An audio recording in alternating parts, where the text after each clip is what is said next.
তো শাস্ত্রে উল্লেখ আছে যে ভ্রূণ হত্যা আর আত্মহত্যা এই দুটি হচ্ছে খুব জঘন্যতম কাজ। হ্যাঁ, আর এই কাজের কোনো ক্ষমা হয় না। আত্মহত্যা আর ভ্রূণ হত্যা যিনি করেন তার কোনো প্রায়শ্চিত্ত হয় না, যতই পিণ্ড দেওয়া হোক না কেন।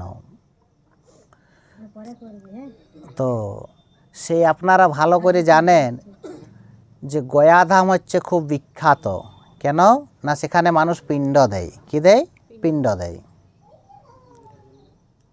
কেন ভগবতী সীতা সেখানে পিণ্ড দিয়েছিলেন? কার উদ্দেশ্যে? দশরথের উদ্দেশ্যে। তো সেখানে ফল্গু নদী আছে, আর কি আছে? অক্ষয় বট বৃক্ষ আছে, আর ভগবান বিষ্ণুর চরণ আছে, বিষ্ণুপাদ মন্দির আছে। হ্যাঁ, আর যে সমস্ত ব্যক্তিরা আত্মহত্যা করে, হ্যাঁ, তো আত্মহত্যা করার পর যদি তার নিমিত্তে সাধ্যও করা হয় সে কিন্তু উদ্ধার হয় না। হ্যাঁ, ওখানে শুনলাম। তো সেই আত্মা কি হয়? এই সংসারে ভ্রমণ করে। কি করে?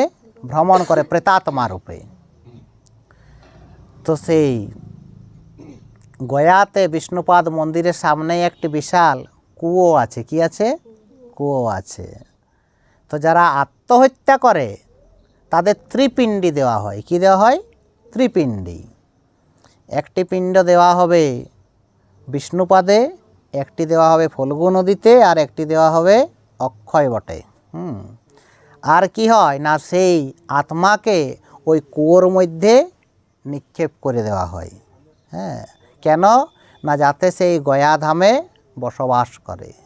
এবং তার নিমিত্তে যখন এই গীতা পাঠ, ভাগবত পাঠ, বৈষ্ণব সেবা, হরিনাম সংকীর্তন করা হয়, তার যে ফল সেটা যখন তাকে অর্পণ করা হয় তখন সেই আত্মা ধীরে ধীরে ধীরে ধীরে ধীরে ধীরে কি হয়?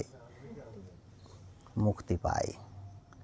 তো এই জন্য সংসারে যদি কেউ মারা যায় তার নিমিত্তে যত আমরা ভাগবত পাঠ, কৃষ্ণ কথা শ্রবণ, বৈষ্ণব ভোজন এইগুলো করব, সেই ফলটা কি হবে? সে লাভ করবে এবং তার ফলে সে একটি উন্নত দেহ পাবে এবং ভগবানের মহান ভক্ত হয়ে কৃষ্ণের সেবাতে যুক্ত হয়ে